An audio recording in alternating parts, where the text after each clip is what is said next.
So I want to begin with a situation. Do any of you have any key people in your organization that if they left, would it be a setback? I mean, picture that person and imagine that they gave their notice today. Tomorrow, they're gone. They're no longer with you. What would that be like? What would that feel like? Now, if you think about that, this really key person in your organization, they just gave you notice. What if you had a hiring system? What if you had a training system? What if you had a management system? What if you had procedures in place to make it fairly painless to hire someone to replace them and then get that new employee up to speed quickly and efficiently?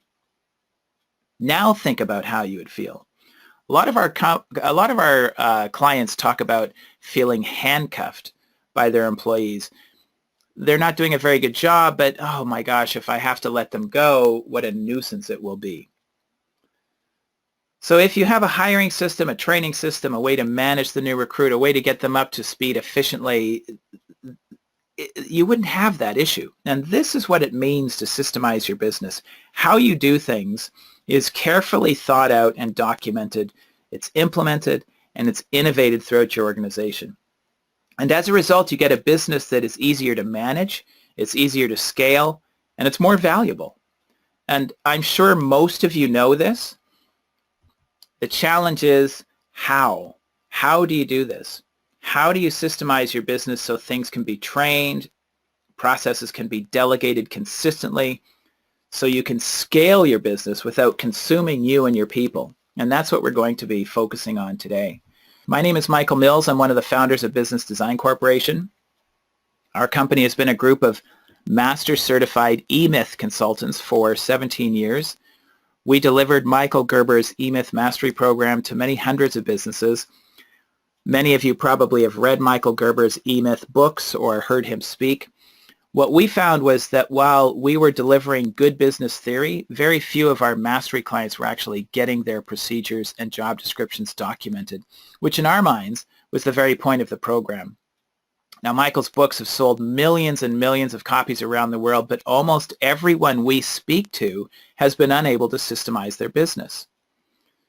Not long ago, I was a keynote speaker at a conference for State Farm insurance agents, and there were 300 entrepreneurs who owned insurance companies in attendance.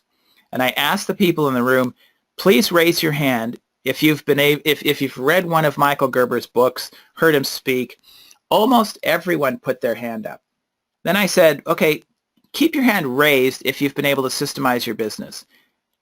Every single individual in that room put their hand down except for one. And I spoke with that person during the break. And as it turned out, he was a consultant to the insurance agency. So he'd helped systemize their businesses. So as a result of this, we went about to work on a way to make it easy to systemize your business, to put eMyth theory into practice.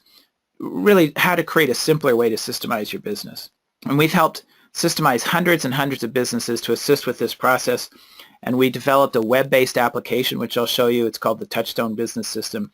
It really makes it easier to consistently document operating procedures and implement them in your business. So why is this? Why is it that almost everyone that we speak to who has read Michael Gerber or who knows they need processes has been unable to systemize their business? This is not a new concept. How come nobody's doing it? Well, we believe there are two key reasons. The first is they don't have a systems development plan, and the second is they don't have a systems development tool. If you have these, you can begin to focus on business freedom. And business freedom can really look like one of three things or two of three things. Calling in for the numbers from the British Virgin Islands. Imagine being able to call in from your favorite vacation spot. Someone's running your business, and all you have to do is call in for the numbers. Second category of business freedom we call maximizing the value of your business. How do you get what your business is worth? I mean, a lot of times your business is worth much more than you actually get for it, but people won't pay you because they don't want your job. And finally, continuing to do what you love in your business without having to do all the things that you don't enjoy doing knowing that those things are getting done well by someone else. So these are three categories of business freedom that typically people fall into. Here's an interesting statistic. Studies show that employees retain approximately 18% of what you tell them when you're training them by way of the show and tell method, which is how most people train. They're thinking about other things, they're thinking about a question they might want to ask, or they're thinking about possibly the date that they had the night before. But what they are not thinking about are the intricacies of what you're telling them. Without a documented procedure, they are going to remember less than a fifth of what you teach them, and the rest they're going to make up. What's the result? Typically, the employee doesn't achieve what is expected of them. They quit, they get fired, or worse still, the owner fails to fire them, and there's this huge opportunity cost. Brad Smart, who wrote a great book called Top Grading, writes that the opportunity cost of a failed hire can be 10 times the value of their salary. And more than anything, it's just frustrating. It's frustrating for you, the employer. It's frustrating for the new hire. And it's frustrating for all of the other employees in your company. What we say here is that every frustration in your company is the result of the lack of a system. Don't blame the employee. Don't blame yourself. Blame the fact that you don't have a set of documented instructions that someone in that position can follow.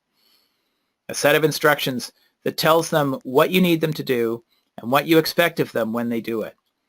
They need to be able to find these instructions easily, and they need to be current when they do find them. Documented procedures will effectively and dramatically change this employee training retention statistic of 18%. And this is why if you go into a Starbucks, for example, and order a double decaf, half calf, mocha, grande, whatever this thing is, I don't even know if it's a real drink. But if you go into a Starbucks in Alberta, in Panama, in California, or in Mumbai, India, it will always taste the same. It doesn't matter where you purchase. I do want to make a distinction, though, between what we call policies and procedures. A lot of people, when we talk to them, they say, oh, well, we've got a policy manual, or we've got a procedure manual. But they're often tied together, and policies and procedures are quite different. Most of the time when we speak to someone and they tell me they've got a policy or procedure manual, it's a collection of policies. Policies are the high-level overall plans that embrace the general goals and directives of the organization. So these are topics dealing with things like employee discipline, decision-making, behavior, dress code, harassment, cell phone use, things like that. These are very important, but it's not really what we're talking about today. We're talking about something a little bit different. We're talking about step-by-step instructions with expectations that accomplish whatever it needs that needs to be done by each employee in every department. Now, a company might have a procedure, for example, for qualifying a new lead, for answering the phone, for doing an initial consultation, for doing collections. These would all be processes. Procedures help employees and managers do what they need to do to be able to achieve a consistent and reliable result. An example, a policy might be at Starbucks. This was fairly recently. Starbucks announced that it changed its dress code. So this is a change in a policy. And basically they said that they will now allow employees to show non-offensive visible tattoos as long as they were not on their face and throat, which is why you will not be seeing this guy at a Starbucks near you anytime soon. On the other hand, an example of a procedure, the procedure would be the detailed steps taken to make a double decaf, half calf, mocha grande, caramel, dolce latte. If I was a barista at a Starbucks, I would have a documented set of step-by-step instructions on how to make this complicated concoction. So today's presentation is focused on processes because these are what are missing in most small and mid-sized organizations. So that said, there are many challenges to creating a process-dependent business. How do you get your procedures written? How do you keep them current? How do people find them when they need them? How do you get employees to follow them? I mean, if you're writing a sales process, as an example, you might begin by writing down the detailed sequential workflow. Do this, then do that, then do this. It's what we call a work plan. And you might say, well, that's all there is, right? A clearly written document outlining all of the steps that need to be taken. And so you write it up in Microsoft Word, you save it on your network, you share it with your sales team. And then while you're training them, You think, well, it'd be great if I had a checklist so that I could track each step of the sales process so I could see where my sales team was on each of their prospects. So you create a checklist. And now you've got a work plan and a checklist. And then as you're listening to your sales team deliver the new sales process, you realize that they're all saying different things. Some of them are saying really great things, and others are saying things that are not so great. So you think, well, I should create a script of the best things to say and then workshop it with all of my sales staff so that everyone knows what to say and they perform well. And so you write a script. And now your sales process has a work plan, a checklist, and a script. And now is when you begin to think, well, where am I going to store all these three things, these three Word documents, so it'll be easy for my guys to find them when they need them. But you think, well, I'll get to that later. This is what always happens. And then you realize your sales staff really needs a proposal document, some sort of easy and consistent way to generate proposals for their prospects. So you create a proposal template in Microsoft Word. You create an Excel spreadsheet for calculating a consistent and accurate estimate. And then you think, wow, it'd be really good if I had a training video, a screen recording of the process of creating that proposal, and maybe a sample audio so that they could hear what a great presentation sounds like. So all of a sudden your sales process, it has a work plan, a checklist, a script, a Word document, a spreadsheet, a training video, an audio recording. A process is rarely as simple as just a clearly written document outlining the steps that need to be taken. That's not all there is. There's always so much more. So given there's so much more than just a document, how do you organize all these different elements for the same process? How does your staff find them when they need to use them? And how do you keep them current to be sure that everyone is always using the most current version? The solution, how do you make policies these living, organic documents that are tools in the everyday activities of a business? So few companies are able to do this. Again, we just come back to these two key concepts. One is the systems development plan, and the second is a systems development tool. And we're going to start with the plan today. I just wanted to sort of give you that beginning of the importance of process and the challenge, because I suspect that many of you on the call today have tried to systemize their business and failed. It's just, or you need processes, but you just don't know where to start. Let's start with a plan. We have a 5-step process development plan, and we use this plan to discover, prioritize, document, implement, and manage all of the processes in a business. There are 5 steps. And the first step really isn't about a system at all.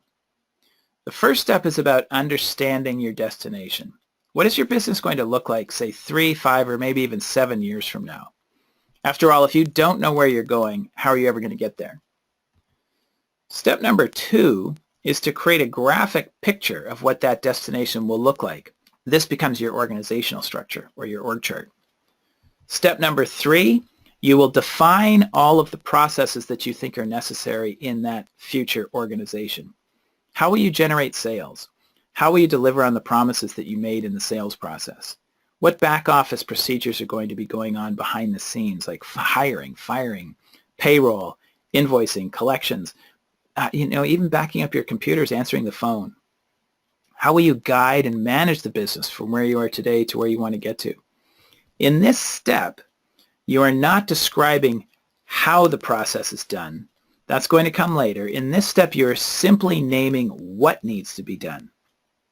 In step number 4, you'll connect all of the boxes on your organization chart to all of the procedures that you've listed. So if you think about this, you've identified everything that needs to be done in the business. You've identified all of the positions that you'll need in the business, and now you've connected everything that needs to be done to all of the positions. You've created what we call functional accountability. Everything that needs to be done is being done by someone in the business. And then step 5, this is an ongoing process. You'll prioritize your procedures, which ones are the most important ones to get written as soon as possible, and you'll start writing them. A lot of people ask me, well, how long is this going to take me? It's important to know that systemizing your business, it's not a project.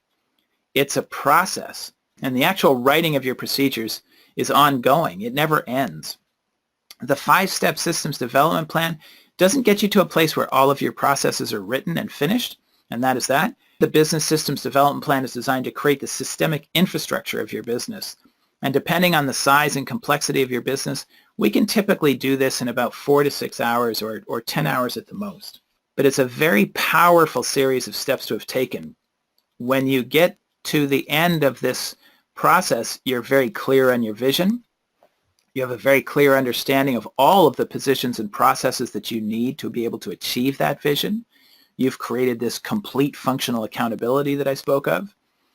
You have position-specific operating manuals for every box on your org chart, and you have a prioritized plan for getting all of your procedures written. Very, very powerful. So the first step then is to define your destination. What is your business going to look like 5 years from now? This is such a critical step.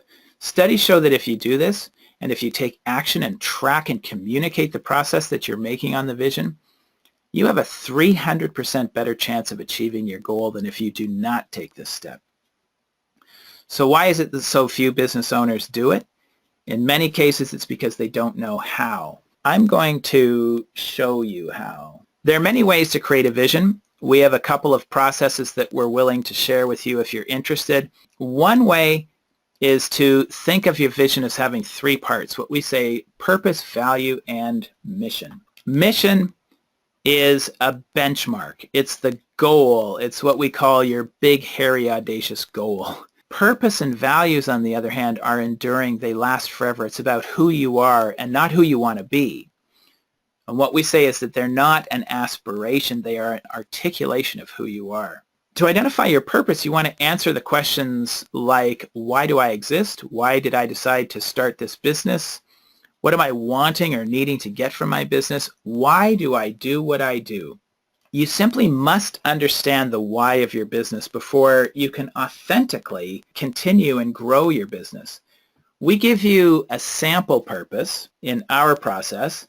In fact, this is our purpose, to create a technology that makes a process development and implementation easy for business owners as well as for professionals who are consulting with business owners, such that small businesses can flourish and thrive. What we care about, our why, is that each and every one of you on this call, each and every person that we speak to, can flourish and thrive both in their business and in their personal life.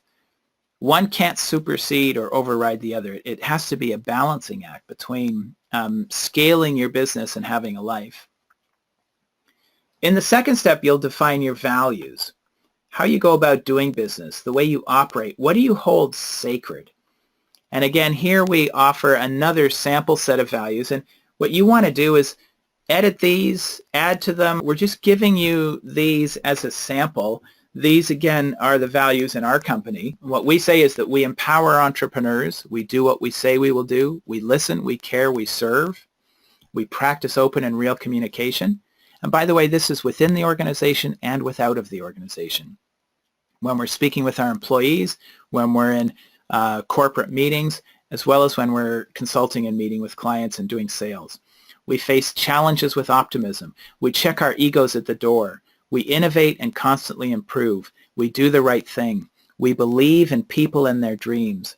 These are what we hold sacred in our organization. Whenever we have a question to ask, for example, we will wonder, well, are we doing the right thing? And finally, the third part, the mission. This is what you're planning to accomplish in the next 3, 5, maybe even 7 years. It's what we call your BHAG, B-H-A-G, your big, hairy, audacious goal. And again, we provide a sample mission. This is our mission, and it is to be one of the essential applications business owners need to easily plan and manage their businesses successfully, and to be recognized as one of the market leaders in this field among small business owners with 100,000 subscribers worldwide. Now, at this point, I don't know exactly how we're going to achieve this goal. It is rather a big, hairy, audacious mission. However, each year we review the mission and the things that we've learned and achieved in the previous year, and we set priorities going forward on an annual, quarterly, and monthly basis. And then we work towards achieving all of these goals and priorities. So that is the process of strategic planning. It begins with having a vision, and then it continues with always reevaluating the vision, setting priorities, and achieving those priorities. So that's step one. Step two is creating a picture of what that business is going to look like graphically and organizationally in 5 to 7 years. What is that future destination going to look like? How many salespeople will you need? How many client fulfillment people will you need? How many back office support people will you need? How many managers will you need? You're creating an org chart. I'm assuming that many of you on the call have an org chart. So here's my question to you. If you have an org chart, is it current? When was the last time you looked at it? How do you use it? Many org charts are done following an assignment given to a business owner by a consultant, but it's rare that you actually use it. You might say, well, I use it for hiring. Well, okay, well, what does that mean? What I'd like to show you is a way that you can use your organizational structure as a strategic growth tool. It helps you define all of the positions in your organization. It helps to determine who you need to hire next. It defines who they report to, and it even defines what they will be doing, especially, and you'll see this in a moment, if you've connected all of your processes to specific boxes on your organizational structure. It will show you who does what in your organization so you can be sure that everything that needs to be done is being done by someone in the organization. In addition to that, if there's a frustration in the business, you can ask yourself, do we have a process for this? If the answer is yes, you can click on your org chart to find out who's supposed to be taking care of that process. And then you can solve it because either they're not following the process or the process is no longer working. Step number 3 is all about naming the procedures that you think will be necessary for achieving your vision. So when you think of naming your procedures, I want you to think of your business in a new way. We're going to actually do this example using a spreadsheet, and then we'll do it again using Touchstone. But I want you to rise above the landscape of your business and think of your business as having 4 key functions. Getting the business, these are all of your sales and marketing processes. Doing the business, these will be all of the processes for delivering on the promise that you made during your sales pitch. Processes for client fulfillment, processes for production, customer service, all the processes that directly relate to what you do for your clients. Running the business, these are all of the processes that go on behind the scenes, such as invoicing, paying bills, collections, hiring, firing, cash flow, budgeting, all of the financial and administrative, and even the HR type processes and the IT type processes. And finally, guiding the business. These are the strategic processes for leading, managing, and guiding your business from where you are today to where you want to get to. So in the simplest of terms, there are really only 4 key things that go on in a business, 4 core activities. You've got to get the sales. You've got to deliver on the promise. You've got all these things that go on behind the scenes, collecting and paying for the goods and services performed, and you've got to guide and manage things. So this becomes your process database. This is where you will store all of your systems, all categorized in 4 key functions. And what I thought I would do is let's start by bringing across just a workbook. So this is just an Excel spreadsheet. You'll notice that in the spreadsheet I've put in 4 workbooks. I'm probably using the wrong terms. Worksheets, I think these are called. Getting the business, doing the business, running the business, and guiding the business. And in each one of these worksheets, I've got labels or categories of types of processes. So if you can help me out here, this is where I really need some audience participation. What are some of the processes that you use for generating leads, for getting new business? If you can just, in the GoToMeeting control panel, just type in types of business, types of processes that you use to generate leads. How do you get new business? Referrals. Someone typed in referrals. So what I'm going to do is I'm just going to start writing these things in that you give me. Referrals. Word of mouth. Well, I'll write that in, but word of mouth is probably very similar to referrals. Alliances. Good. Any others? Who else?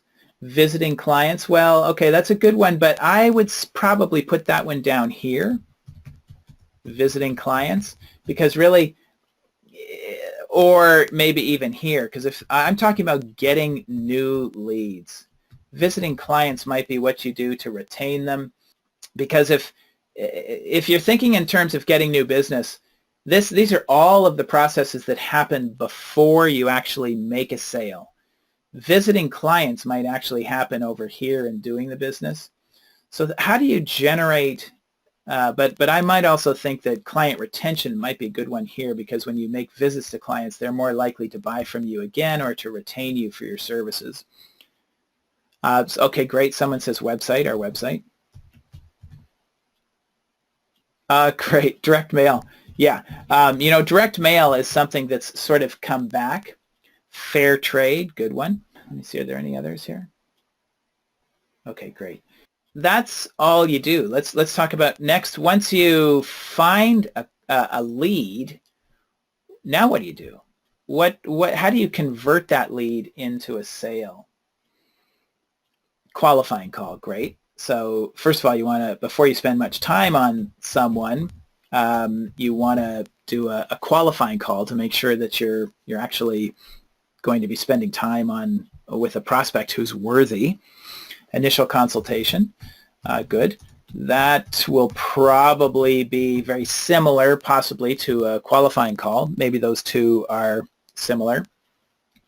Site visit. So the person who mentioned visiting clients, maybe a site visit. Yep.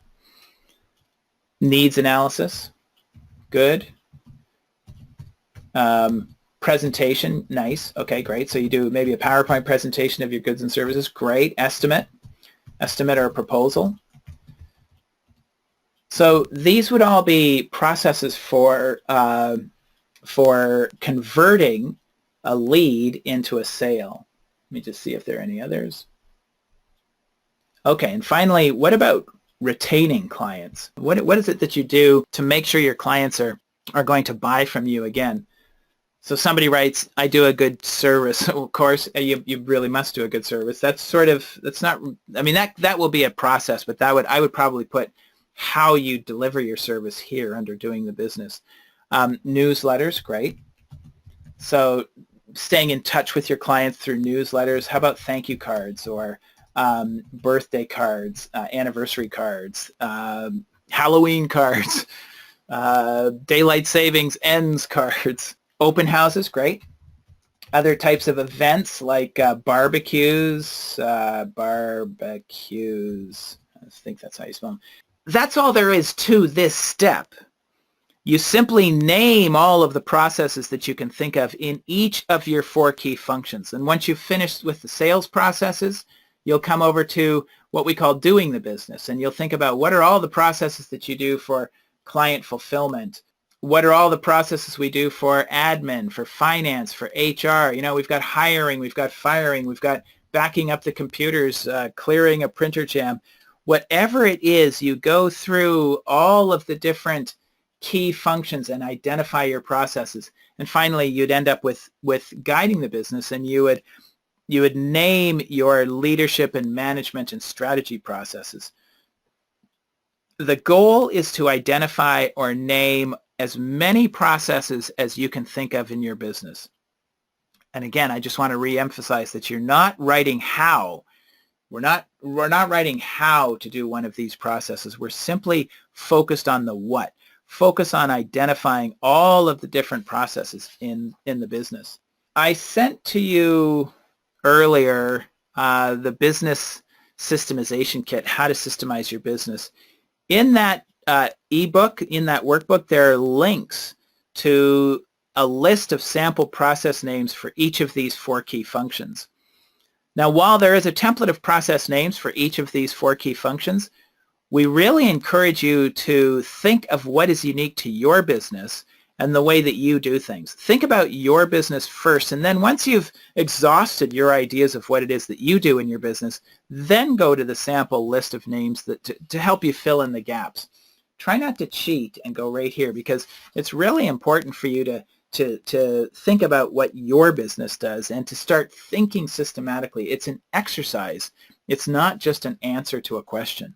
In step number 4, you're going to link the processes that you've named to specific positions on your organization chart. There are lots of different ways that you can do this. I can't think of a really great way, except I'm going to show you in our software application a really great way that makes it really easy.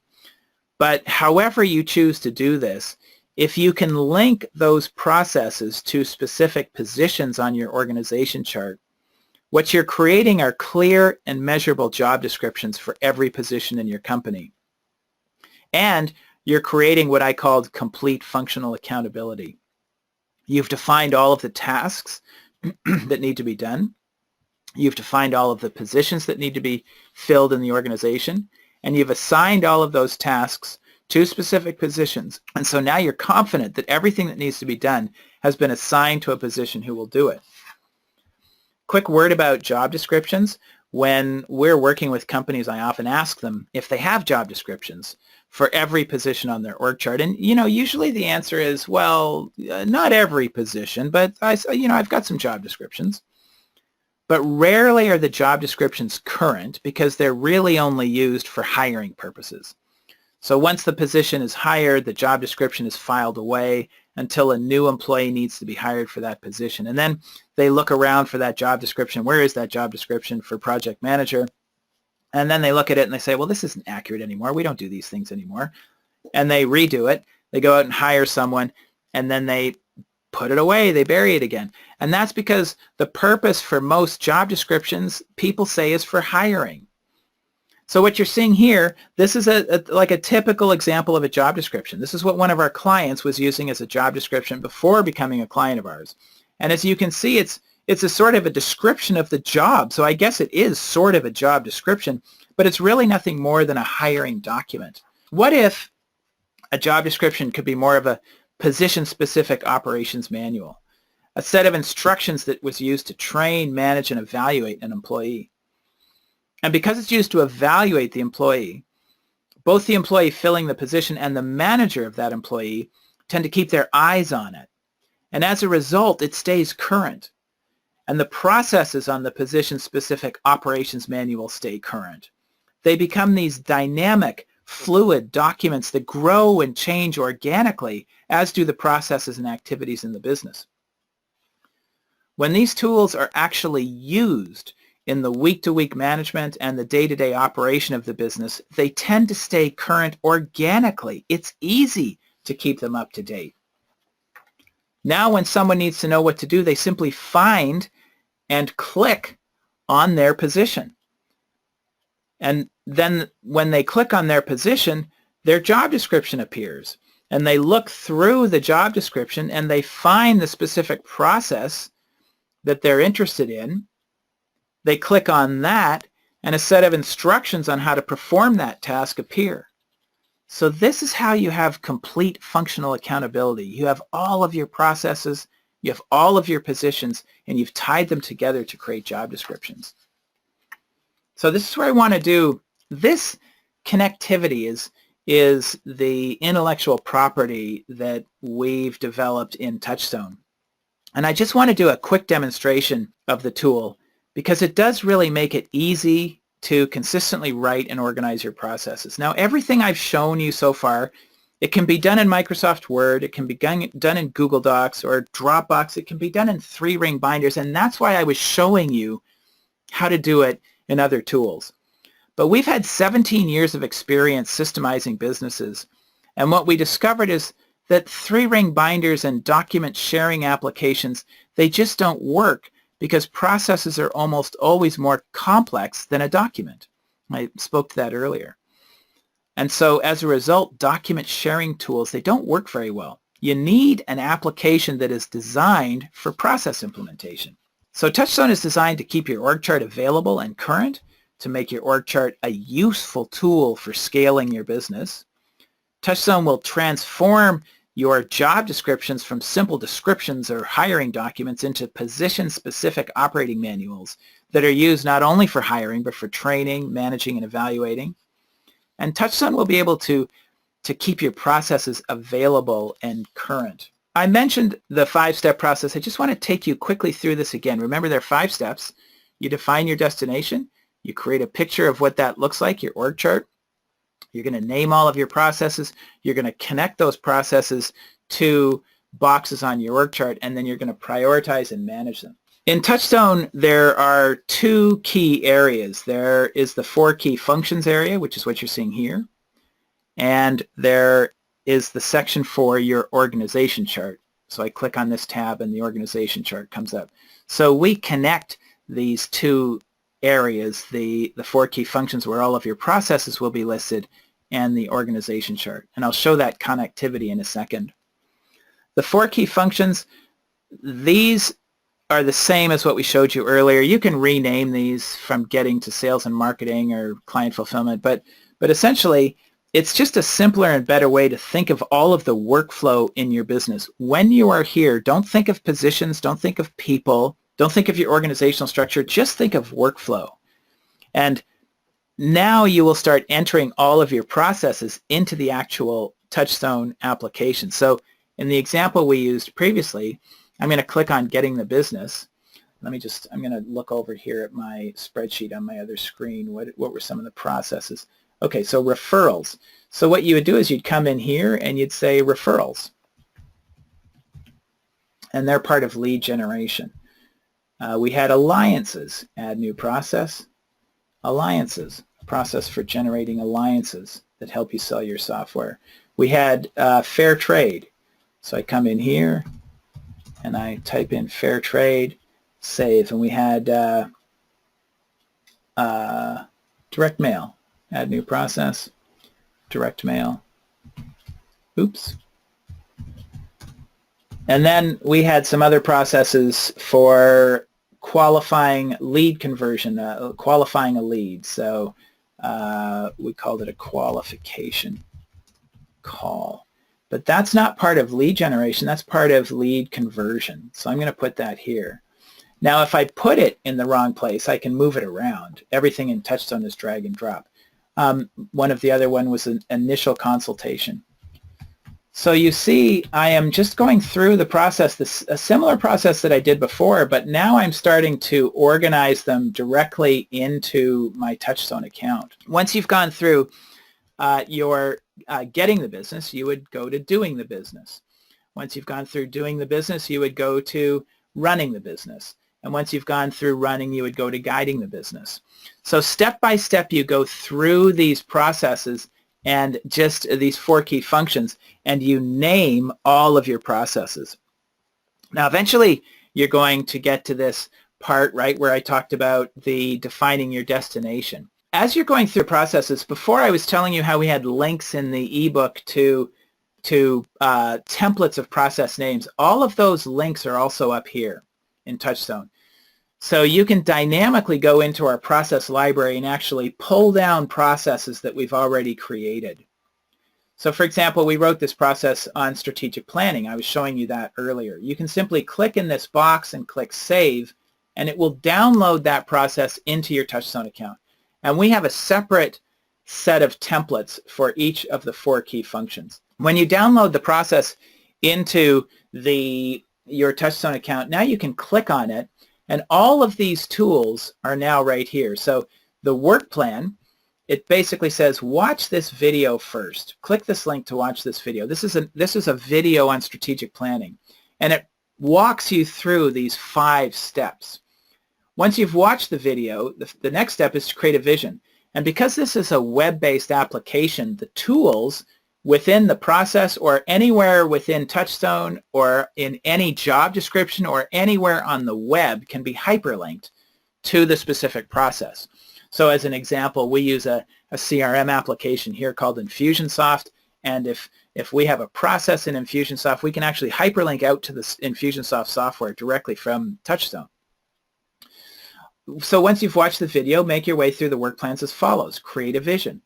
This is going to look a little familiar because I ran this out to a Word file a little earlier, and that's what I was showing you. I actually just ran this work plan out to a Word file, but this is one of our processes for creating a purpose, value, and mission. And I won't go through this again because we've already gone through it. But after you've created your vision, you will create a strategic plan for staying on course towards creating that vision. So we have a work plan that teaches you how to create a strategic plan. We have a suggestion on how many meetings you should have annually, what types of meetings they should be, how long they should be, and what are the results that you should be looking for. We even have sample meeting agendas for you where you can this is what an agenda might look like for an annual or quarterly meeting. This is what an agenda might look like for a monthly and weekly meeting. And then you can track your processes. There's a work plan for tracking and adjusting your priorities, and you can actually track them and put them in here, add columns, edit this, all sorts of really good content for helping you organize and implement your processes. Once you've identified all of your processes, let me just close this. So if we look at what we've just done, step number 1 is we went to 4 key functions and we named all of our processes. We went and we created a vision. Now we're going to go to the organization structure and we're going to create the org chart of that future business. Now we give you a generic org chart, the sort of a classic org chart, but you can completely edit this.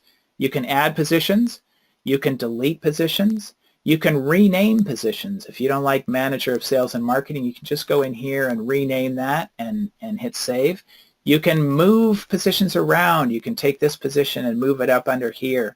After you've created your own org chart, what you will find as you are growing your business, this is one of the things that you'll be doing. You'll be coming to your org chart and you'll be adding positions, you'll be moving positions around, you'll be adjusting things and manipulating things because you learn more about your business as you're growing it. Once you've created your org chart, remember step 1 is we go in and we identify our processes. Step 2, we create the org chart. The next thing we're going to do is we're going to link the processes from the 4 key functions to specific positions on the org chart. And there are 2 ways to do this. One is to simply click on the position and then go into the process database and actually just add these processes. So here they all are. I can just select them. And then any processes anywhere in the business, I can just click and save, and it will start building my job description for this specific person. Or I can actually go to the 4 key functions list and I can pick the process, and after I pick the process I can come up here and say link to job description, because maybe my manager of sales needs to do that, as does my customer support person or something like that. So when I click on link to job description, my org chart appears and I can select different people who will be responsible for this process. So again, now you've got all of your processes, you've got your org chart, and you've got everything linked to specific positions on your org chart. You've got complete functional accountability. So that's just a quick demo of Touchstone. Today's meeting was not about a demo of Touchstone, but I just wanted to show you this really great tool that we created to make it easy to systemize your business. The experience that we hear more often than not when someone is attempting to systemize their business is that it's difficult to organize all of these different Word documents, checklists, and spreadsheets. I spoke earlier of the complexities of procedures, how they can have different elements like work plans, PowerPoint presentations, Word and Excel templates, audio, video. In Touchstone, all those elements are organized under the process name, and the process is then linked to the position on the org chart that becomes the position's job descriptions. Now, many of your processes will be very, very simple. They'll just be a work plan, for example. But as you train and manage employees in a specific procedure, you'll find that the processes tend to develop and grow with more and more detail. They get more granular. So this is an actual process from our Touchstone account for following up on leads from a pay-per-click campaign. And you can see how complex it's gotten. We have actually 4 work plans up here, 4 different work plans. This is what one work plan looks like, and you can have screenshots from your software embedded in each of the tasks. But in this case, we've got 4 different work plans. contacting, oh, I'm sorry, 3 different work plans. Contacting leads, following up with existing leads, scheduling appointments. We've got a checklist. There are 10 different scripts that we could use depending on what we're doing in each of the work plans. There are a couple of uploaded files. There's a form that gets completed, and there are video and audio training tools. So you can see how difficult it could get to organize all of this content. And that, again, is the Touchstone advantage. If you have hundreds and hundreds of processes, think of how difficult it would be to find what you need when you actually need it. And what ends up is the employees, they can't find it, so they don't bother. And then they end up winging it, and the process, the actual process, languishes, and it gets stale. It doesn't get updated. So the advantage with Touchstone is that processes, they end up being these organic, living, fluid tools that remain current and up to date because they're actually used in the business. They're used every week, and they're used in the management of the business. And the complexity of the process is diminished because all of those elements that are relevant to the specific process, they're all organized within the one process. So you have all these work plans, scripts, uploaded files, etc. They're all organized efficiently under the one process name, and they're linked to that position. So that's really just the Touchstone advantage. Documenting processes, it's not rocket science. It's simple. It's not easy. I said it's simple. I didn't say it was easy. It takes time. And it's important for your organization to think of it as a process rather than a project. It is something that happens over a span of time and continues to happen for as long as your business is alive. Processes accumulate over time, and your business will evolve from a people-dependent business into a process-dependent business. And I really like to use that word evolve, because you really do. You do a little at a time. You don't have to be focused on it every day, all day long, every day. You do it when you have a reason to do it. One way of getting your processes documented, for example, is during the training of a new employee. If you know what the employee is supposed to do, if you've just created the position-specific operating manual, you can have that new employee write down what you're telling them.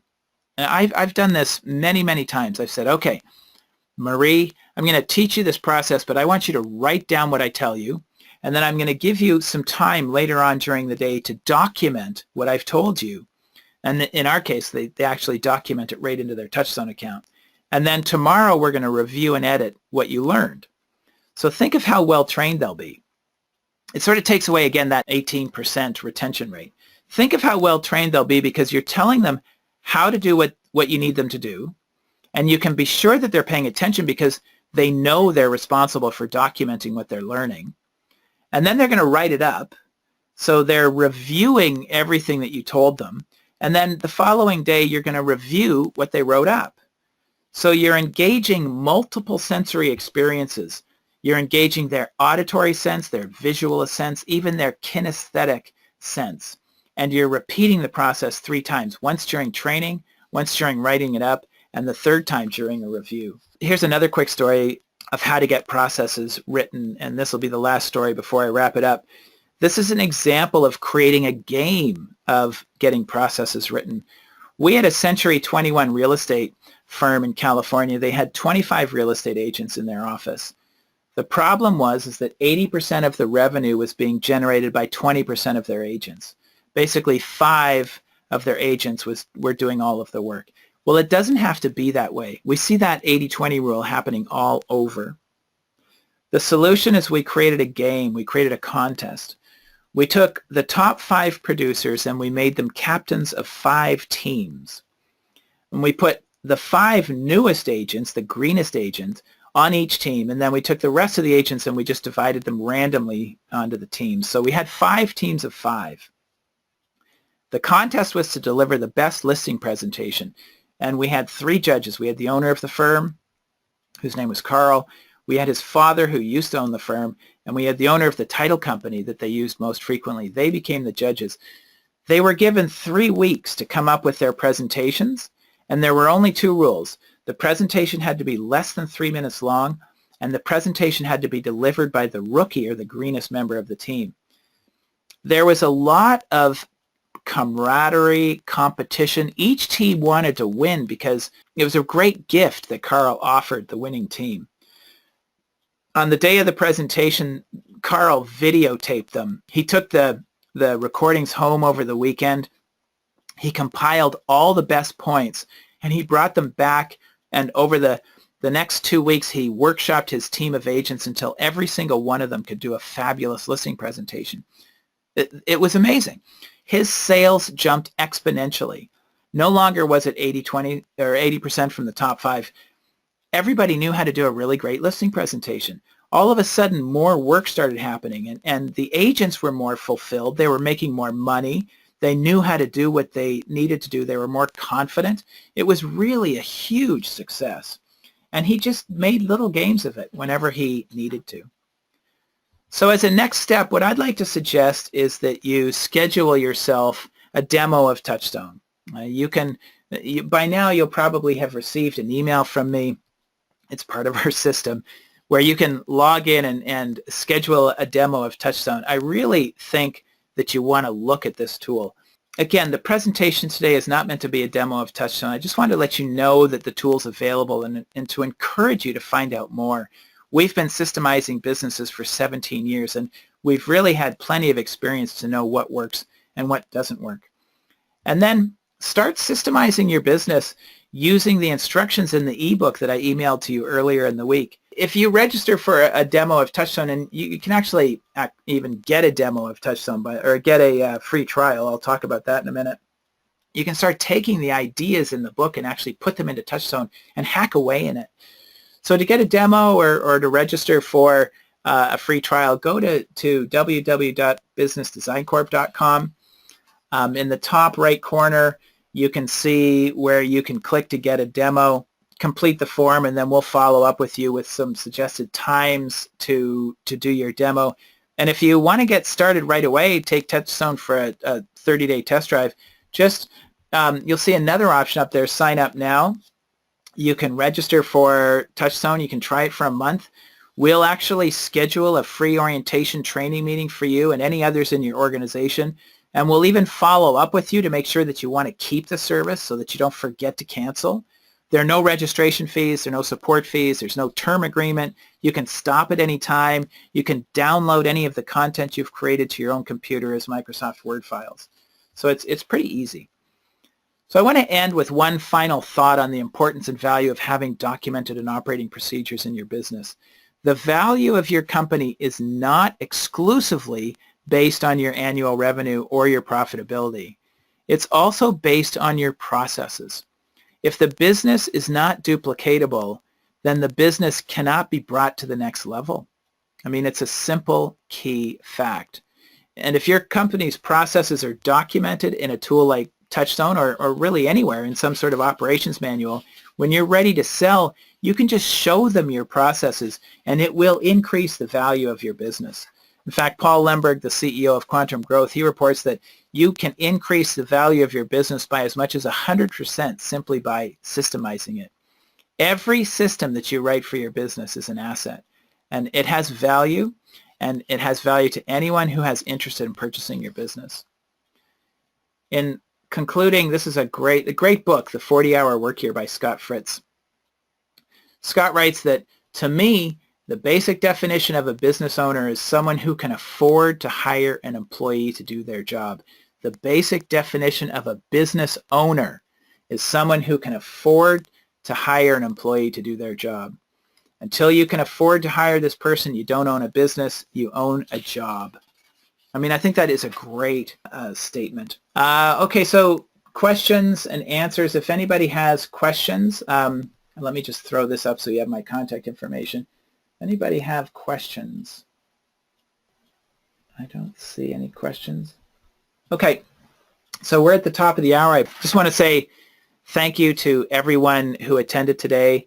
If you have questions, feel free to contact me directly. My name is Michael Mills. My email address is mmills@businessdesigncorp.com. My phone number in the United States is 707-522-6253. You can visit us on the web at www.businessdesigncorp.com. We have a ton of free offers that will help you grow and develop your business into a satisfying and reliable enterprise. So again, thank you to everyone who joined me today. I hope that it's been a valuable experience and that you'll be able to put this information to use.